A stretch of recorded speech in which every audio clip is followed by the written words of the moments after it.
Hello students, आज हम इस क्लास में बीएससी मैथमेटिक्स के जो सेकेंड ईयर के अंदर जो डिफरेंशियल इक्वेशन का जो पेपर है, सेकंड पेपर जो बीए मैथमेटिक्स में भी आता है और बीटेक मैथमेटिक्स में, बीए टेक वालों के लिए भी ये टॉपिक बहुत इंपॉर्टेंट है। तो जो अपना सेकंड पेपर होता है डिफरेंशियल इक्वेशन, उसकी आज हम यहाँ पे सेकंड यूनिट की बात करेंगे। इसकी पहले वाली कक्षाओं में अपन ने यूनिट फर्स्ट के बारे में डिस्कशन किया था, तो आज हम यहाँ सेकंड यूनिट के बारे में बात करेंगे। और सेकंड यूनिट का नाम है अचर गुणांक वाले रैखिक अवकल समीकरण, यानी linear differential equations with constant coefficients. तो अपने इस यूनिट के अंदर बात करेंगे, आज की क्लास में मेन चर्चा करेंगे कि जो रैखिक अवकल समीकरण है कांस्टेंट कोएफिशिएंट वाले, उनकी जनरल फॉर्म क्या है, यानी व्यापक रूप क्या है, इसको हल किस प्रकार किया जाता है और हल करने में कौन कौन से घटकों का इंपॉर्टेंस होती है, तो उनको हमें फाइंड आउट किस प्रकार किया जाता है, तो उनके बारे में आज चर्चा करते हैं। तो देखो यहाँ से तो मैं आज वक्त वेस्ट नहीं करते हुए सबसे पहले हम जनरल फॉर्म की बात करेंगे। तो इसका जनरल फॉर्म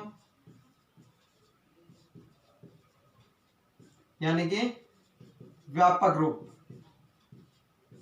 तो व्यापक रूप क्या हो जाएगा इसका, dn y अपॉन dx की power n plus p1 dn minus 1 y dx की power n minus 1 plus p2 dn minus 2 y upon dx की power n minus 2 plus dash dash P N Y equal to Q. तो यह क्या हो जाएगा, इस प्रकार से जनरल जहां पे वह जहां P1 P2 dash dash Pn अचर तथा Q अचर या x का फलन है। तो जनरल फॉर्म क्या होगी, dn y अपॉन dx की power n plus p1 dn minus 1 y upon dx n minus 1 plus p2 dn minus 2 y upon dx n minus 2 plus dash dash dash pn y equal to q, जहां पे वह p1 p2 dash dash pn are constant यानी अचर and q constant और function of x यानी कि अचर होगा या तो या x का फलन होगा। तो अपने पास ये इसकी जनरल फॉर्म होती है। फिर बात करते हैं डिफरेंशियल ऑपरेटर यानी अवकल संकारक।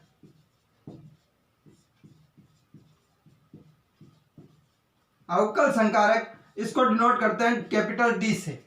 तो ये देखो किस प्रकार से होता है, तो अवकल संकारक होगा उसे हम डिनोट करेंगे dy बाई dx है, तो इसको हम लिखेंगे dy। इसी प्रकार d2y अपॉन dx स्क्वायर होता है, तो उसको लिखा जाता है d square y। Similarly d cube y upon dx cube equal to d cube y। That इसी प्रकार dn y अपॉन dx की power n equal to dn y। तो यहां से देखो अपने पास एक डिफरेंशियल ऑपरेटर क्या आ रहा है, वह d अपॉन dx होगा, उसको हम क्या ले रहे हैं, कैपिटल D ले रहे हैं। देखो इस प्रकार से ले रहे हैं, ध्यान से देखना स्टूडेंट्स। यदि किसी को नहीं समझ में आता तो आप कमेंट बॉक्स में जाके कमेंट कर सकते हो, व्हाट्सएप पे कांटेक्ट कर सकते हो मेरे से। तो और यदि आपको इसको क्लियरली एक दो बार इसको बैकअप करके या बैक करके वीडियो को भी आप देख सकते हो। तो यहाँ पे देखो, तो अब हम इन्हीं मान को यहां प्रतिस्थापित करते हैं, तो अवकल समीकरण क्या हो जाएगी, देन डिफरेंशियल इक्वेशन अवकल समीकरण क्या होगी, यहां पे वैल्यू रखेंगे तो हो जाएगा dn y plus p1 dn minus y plus p2 dn minus 2 y dash dash plus pn y equal to q। तो हम इसको किस प्रकार लिख सकते हैं, देखो y सब टर्म्स के अंदर है, इसलिए अपने पास y क्या आ जाएगा, हम कॉमन ले सकते हैं, तो ये अपने पास हो जाएगा d की power n plus p1 d n minus 1 plus p2 d की power n minus 2 plus dash dash dash pn, common है y इक्वल टू q। तो ये इस प्रकार से होगा। तो हम इसको क्या लिख सकते हैं, ये अपने पास पूरी की पूरी इक्वेशन क्या हो गई, एक अपने पास पॉलिनोमियल बन गया किसका, d का। तो हम इसको एफ डी से व्यक्त करेंगे, नोटेट करेंगे, और y यहाँ पे है तो D F D Y equal to Q. तो हम इसका मानक रूप इस प्रकार से हम डिफाइन कर सकते हैं। तो अब बात आती है कि इसका आंसर किस प्रकार से लिया जाएगा, कि हमने जनरल फॉर्म लिखी, जनरल फॉर्म को हमने इसमें डिनोट भी कर दिया, डी के अंदर किस प्रकार जो अपना डिफरेंशियल ऑपरेटर है उस प्रकार कर दिया। तो अब इसको सॉल्व कैसे करेंगे, तो यहां बात आती है सॉल्व की। तो नेक्स्ट देखो, अब बात आती है इसके जनरल सॉल्यूशन की, यानी व्यापक हल की।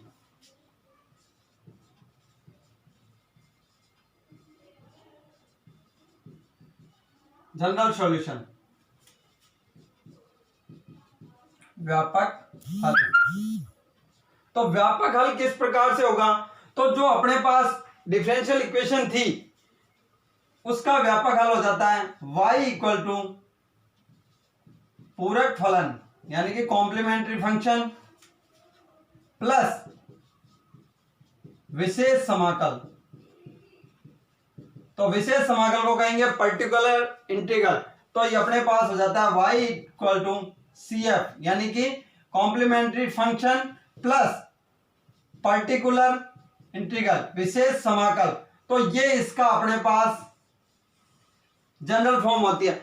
अब बात आती है कि सर जी हम CF और PI किस प्रकार ज्ञात करेंगे, क्योंकि अपने को तो जनरल फॉर्म में डी के अंदर दिया हुआ है जहां पे डिफरेंशियल ऑपरेटर था, y था, q था जो x का फलन था।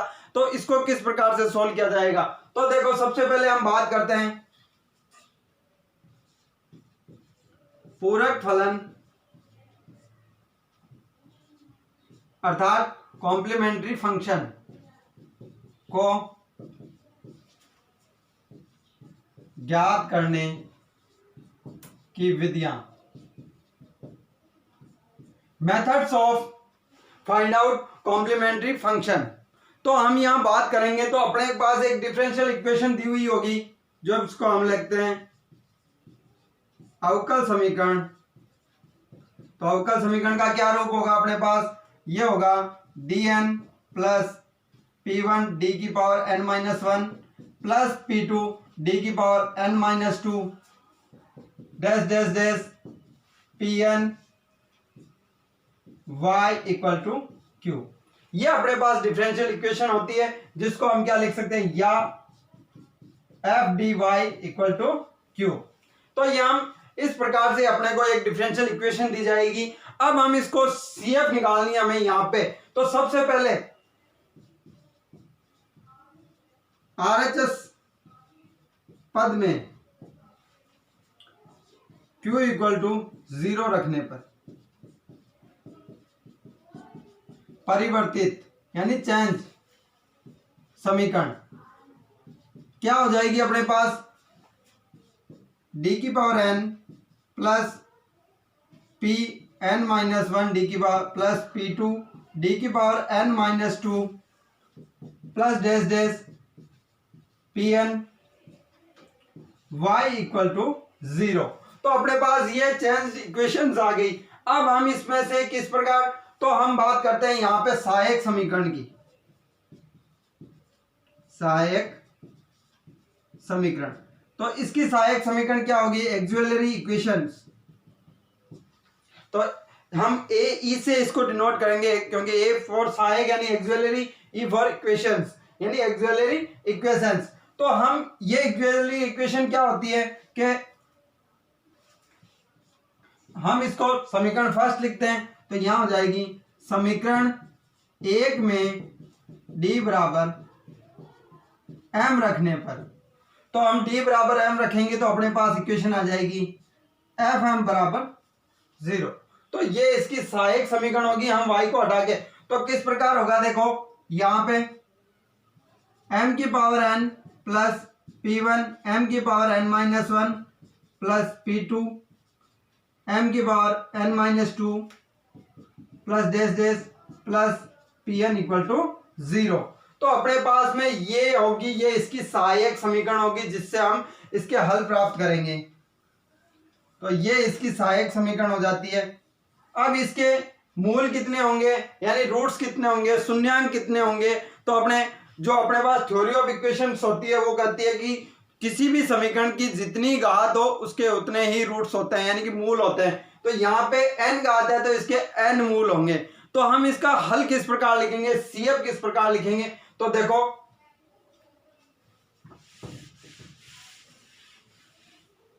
तो अब बात आती है CF लिखने की। तो हमें पता है कि सहायक समीकरण क्या होती है। तो अब हमारे पास सहायक समीकरण आ चुकी है। तो स्थिति फर्स्ट, तो पहली स्थिति में क्या होता है, जब सहायक समीकरण कौन सी है अपनी, एफ एम इक्वल टू 0, जो एफ डी था, डी का पोलिनोमियल बहुपद था, डी बराबर एम रखने पर एफ एम हो गया के मूल असमान हो। तो जब इसके मूल असमान हो तो अब हम देखेंगे, माना समीकरण एफ एम इक्वल टू 0 के मूल, ये कितने घात के, ये n घात की समीकरण है तो इसके n मूल होंगे। तो माना इसके मूल कितने हैं, रूट्स, कई स्टूडेंट कहते हैं सर मूल्स क्या होते हैं, शून्यांक कह दो, जीरोस कह दो, रूट्स कह दो, मूल कह दो, एक ही बात है। तो क्या होंगे, m1 m2 m3 dash dash mn है। तो CF क्या हो जाएगा, C1 e की power m1x plus C2 e की पावर m2x, C3 m3x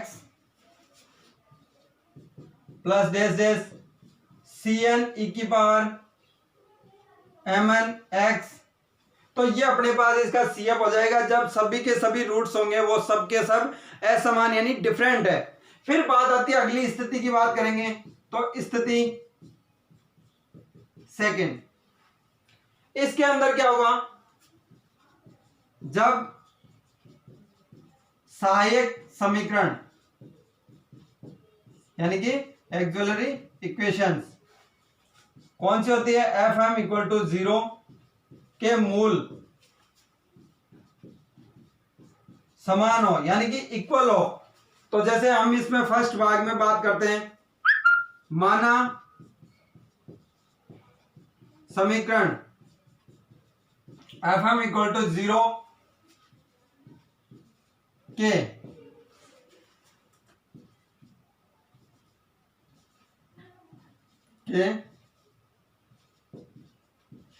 दो मूल समान है। हम मान लेते हैं यहां पे इसके दो मूल समान है, यानी कि m1 इक्वल टू m2 और बाकी सब अलग हैं, m3 m4 dash dash mn। तो यहां पे इसका CF क्या हो जाएगा, CF equal to C1 plus C2x e की power m1x plus C3 m3x plus C4 e की power m4x plus dash dash Cn e की पावर mnx। तो इस प्रकार से ये इसकी CF हो जाएगी। अब हम बात करते हैं इसके सेकंड पार्ट की। माना समीकरण कौन सी होगी, सहायक समीकरण auxiliary equation F M equal to 0 के तीन मूल समान हो, 3 रूट्स आर इक्वल्स। तो 3 मूल समान है, इसका मतलब हम मान लेते हैं m1 equal to m2 equal to m3, यानी कि जो शुरुआत के 3 मूल अपने को प्राप्त हुए वो क्या है, इक्वल है। फिर उसके बाद coma M4 dash dash Mn। तो यहां पे इसकी CF क्या हो जाएगी, तो इसकी CF होगी C1 plus C2x C3 x square e की power M1x plus C4 e की power M4x plus dash dash Cn e की पावर Mnx। तो ये इसका इस प्रकार से CF हो जाएगा, क्योंकि जैसे अब 4 मूल होंगे तो फिर C4x क्यूब आ जाएगा, यानी कि ये घात x की बढ़ती हुई रहेगी। जिस प्रकार से जितने मूल सेम आते रहेंगे ये पद आगे से आगे बढ़ता रहेगा, यानी ये टर्म्स बड़ी होती रहेगी। तो ये बात होती है। अब हम बात करते हैं इसकी सेकंड केस की, थर्ड केस की, स्थिति थर्ड की। देखो अब देखो स्थिति थर्ड की बात करते हैं। तो स्थिति थर्ड क्या है, तो स्थिति थर्ड की बात करते हैं तो जब सहायक समीकरण कौन सी होती है, ऑक्सिलरी इक्वेशन होती है स्टूडेंट्स Fm इक्वल टू 0 के मूल सम्मिश्र यानी कि कॉम्प्लेक्स है। तो जब मोल कॉम्प्लेक्स होंगे तब देखा जाएगा। तो हम देखते हैं, माना समीकरण Fm इक्वल टू 0 के दो मूल alpha plus minus iota beta है। यहां दो मूल मान लिए कि ये है।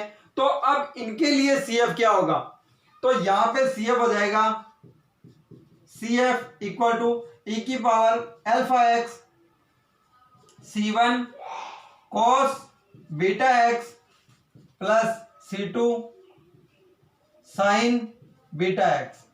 तो ये इसका CF हो जाएगा इसी प्रकार। अब स्थिति अपन इससे नेक्स्ट की बात करते हैं,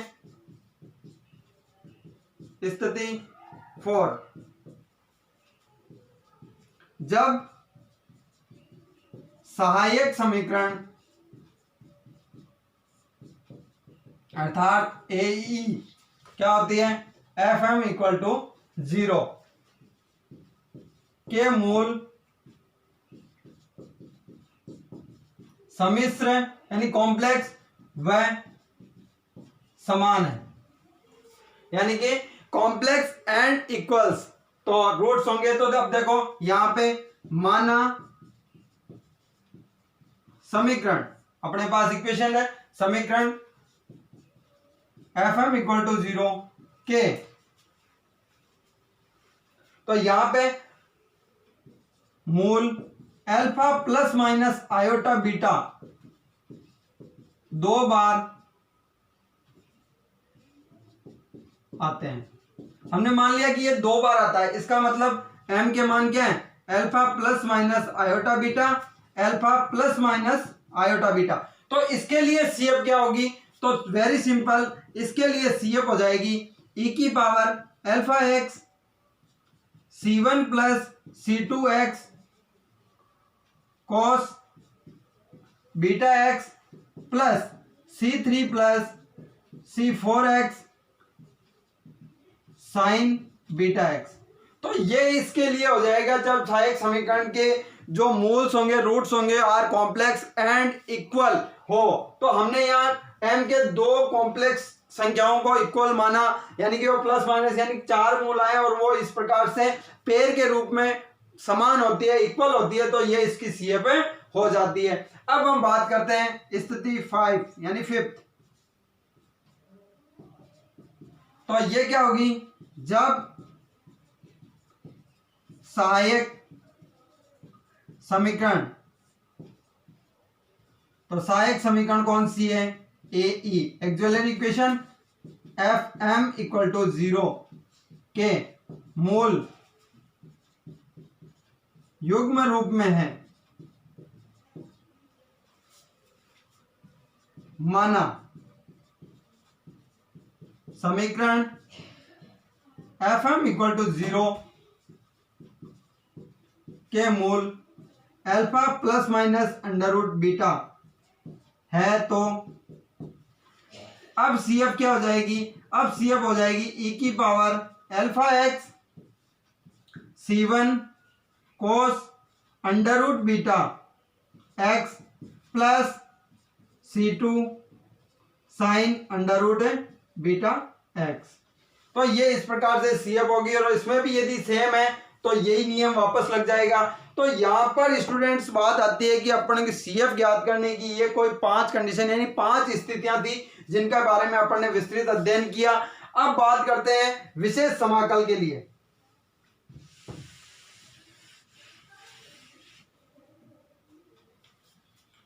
अब हम बात करेंगे विशेष समाकल। तो विशेष समाकल क्या होता है, पर्टिकुलर इंटीग्रल।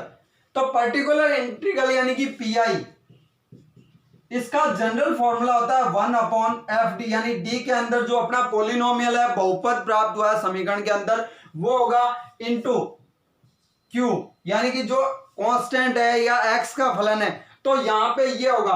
अब आज की हम यहां पे बात इतनी करेंगे कि Q का मान 0 हो तो इसका मान क्या होता है, बस इतनी सी बात करेंगे, क्योंकि नेक्स्ट अगली क्लास के अंदर हम Q के मान, क्योंकि अब हम PI के मान चेंज करते हुए इन इक्वेशनों को सॉल्व करेंगे। तो Q के मान जैसे ही चेंज होते हैं तो PI को निकालने का तरीका भी चेंज हो जाता है। CF का हर के सभी प्रश्नों के अंदर CF निकालने का तरीका यही 5 स्टेज जो होंगे वही फॉलो होंगे, लेकिन Q के मान में यहाँ परिवर्तित होते ही इस विशेष समाकल यानी कि PI ज्ञात करने की विधि चेंज हो जाती है, जिसका हम बार बार से बारीकी से अध्ययन करते हुए चलेंगे अगली क्लासों में। तो आज के लिए हम इतना ही करेंगे।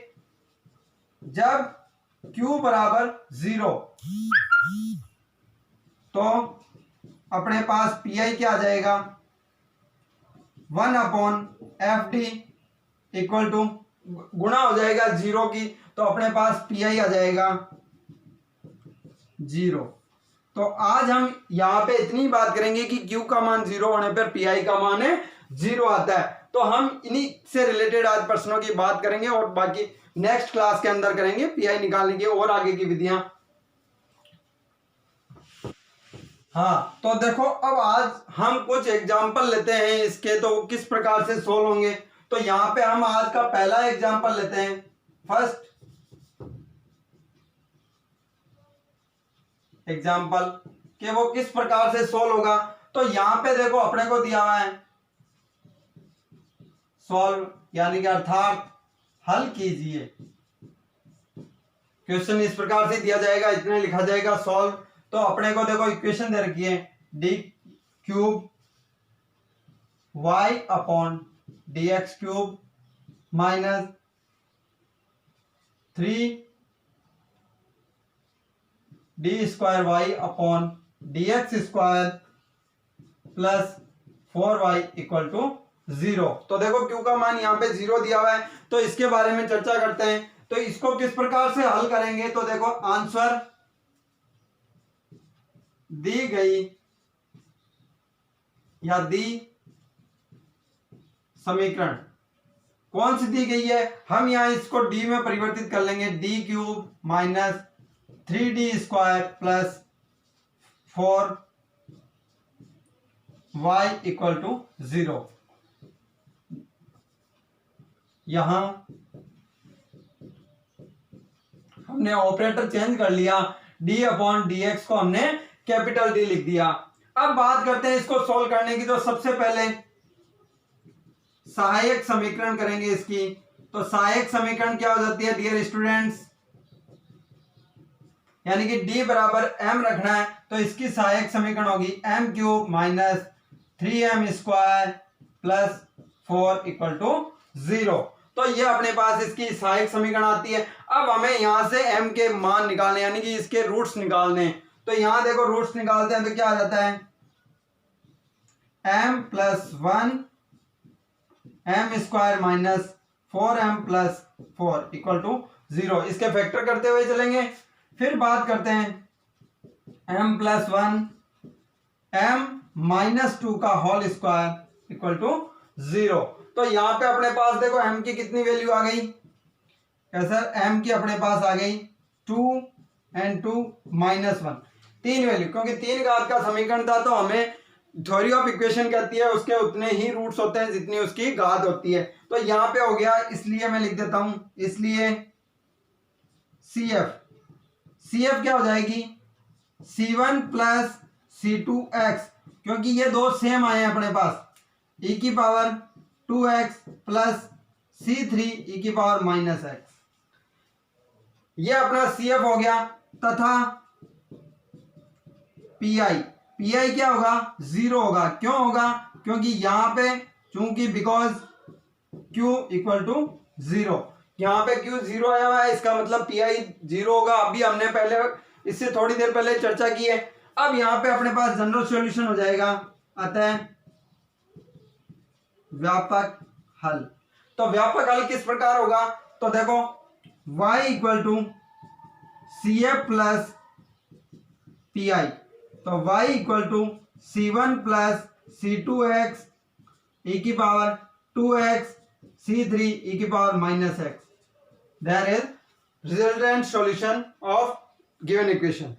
जो अपने को दी गई समीकरण था उसका अभिष्ट सॉल्यूशन ये आता है, व्यापक सॉल्यूशन, जनरल सॉल्यूशन ये आता है। तो देखो इस प्रकार से हमने m के मान लिखे, CF लिखे जो अभी हमने पहले इनके नियमों की चर्चा की थी, फिर PI 0 क्योंकि Q का मान 0 है, और फिर y बराबर CF प्लस PI जो अपना इसका व्यापक हल होता है, हमने पहले इससे पहले चर्चा की थी। तो इसमें अपन ने CF निकाला और PI 0 है, तो केवल CF ही इसका आंसर है, हो गया। तो अब इस प्रकार से सॉल्व कर सकते हैं। इसके बाद में हमें एक और एग्जांपल लेके समझने की कोशिश करते हैं। अब मैं दूसरा एग्जांपल लेता हूं।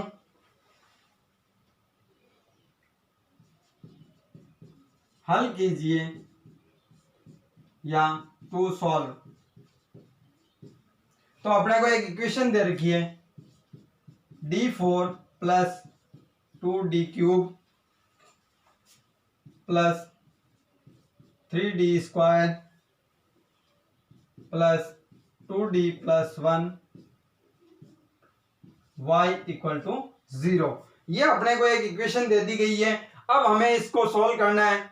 तो यहां पे इसको किस प्रकार सॉल्व किया जाएगा, दी समीकरण या डिफरेंशियल इक्वेशन, अवकल समीकरण की सहायक समीकरण क्या होगी, तो इसकी सहायक समीकरण क्या हो जाएगी, देखो m की power 4 plus 2m cube plus 3m square plus 2m plus 1 equal to 0। तो ये अपने पास हो जाता है, इसको हम फैक्टर में करेंगे तो m square plus m plus 1, m square plus m plus 1। तो यहां पे श्रीधराचार्य मेथड लगाते हुए इसको सॉल्व करेंगे, श्रीधराचार्य सूत्र से। तो m की वैल्यू आएगी स्टूडेंट्स -1 प्लस माइनस आयोटा √3/2। इसकी ये आएगी तो इसका भी सेम ही होगा क्योंकि इक्वेशन सेम है। तो -1 प्लस माइनस आयोटा √3/2। तो देखो यहाँ पे अपने पास रूट्स आए, वो कॉम्प्लेक्स में आए, वो भी कितनी बार, दो सेम आ गए। तो हम क्या करेंगे, इसकी CF क्या हो जाएगी, इसलिए CF e की पावर अल्फा, देखो माइनस का हाफ, तो माइनस का half x, C1 plus C2x cos √3/2 x plus C3 C4x sin √3/2 x। तो ये इसका CF हो गया। एंड तथा इसका PI क्या हो जाएगा, इसका PI होगा 0। क्यों, सिंस Q इक्वल टू 0। अतः देन व्यापक हल यानी जनरल सॉल्यूशन क्या हो जाएगा, y equal to CF plus PI। तो क्या हो जाएगा, PI 0 है तो ओनली CF होगा, e की power -12 x cos C1 plus C2x cos √3/2 x plus C3 plus C4x sine root 3/2x। तो ये अपने पास इसका जनरल सॉल्यूशन होता है। तो इस प्रकार से हम इसको भी सोल्व कर सकते हैं। देखो m का मान निकाला, हमारे पास दो द्विघात समीकरण आ गई, क्वाड्रेटिक इक्वेशन आ गई। तो हमें पता श्रीधराचार्य से ये हल होती है, आयोटा के अंदर यानी कॉम्प्लेक्स संख्याएं आती है और वो भी डबल आ गई इक्वल। तो हम इस प्रकार से CF लगाते हैं और ये हल कर देते हैं। यहाँ पे अभी स्टेज जो केस 4 था उसका यूज किया गया CF के लिए भी। तो यहाँ पे इस प्रकार से सोल्व कर सकते हैं। अब बात करते हैं एक और सवाल लेके। तो देखो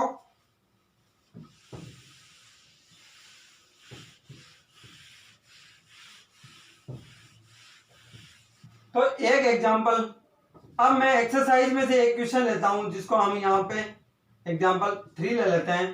तो यहां पे हल कीजिए।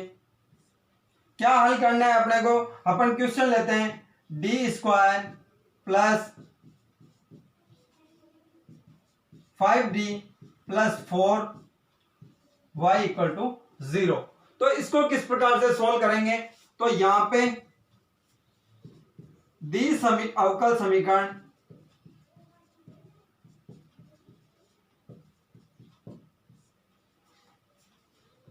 की सहायक समीकरण, तो इसकी सहायक समीकरण क्या हो जाएगी स्टूडेंट्स, m² प्लस का 5m प्लस 4 इक्वल टू 0। तो इसके फैक्टर क्या हो जाएंगे, डायरेक्ट फैक्टर कर सकते हैं इसके। तो m प्लस 1 और m प्लस 4। तो यहां पे अपने पास m की वैल्यू आ गई -1 एंड -4। तो देन इसलिए CF क्या हो जाएगा, देयरफॉर e की पावर C1 e की power -x plus C2 e की पावर -4x एंड तथा PI क्या होगा इसका 0। क्यों होगा, सिंस Q इक्वल टू 0। सो अतः व्यापक हल यानी जनरल सॉल्यूशन क्या हो जाएगा, y equal to CF plus PI। तो y बराबर C1 e की power -x plus C2 e की पावर -4x। तो ये इसका जनरल सॉल्यूशन होता है स्टूडेंट्स इस प्रकार से। तो हमें इस प्रकार से अचर जो गुणांक लेते हैं उसके रैखिक अवकल समीकरण किस प्रकार से होते हैं, क्या होता है और उनको हल किस प्रकार किया जाता है। तो आज हमने इनका इंट्रोडक्शन लिया और कुछ सवाल भी हल किए। तो इसी के साथ हम नेक्स्ट क्लास के अंदर, नेक्स्ट वीडियो के अंदर इससे PI की नेक्स्ट जो मेथड होगा उसको भी सॉल्व करेंगे और CF के जो नियम होंगे उनको भी करेंगे।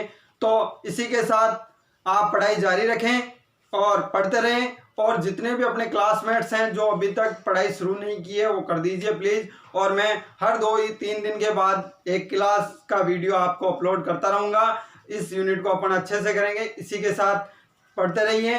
Thank you.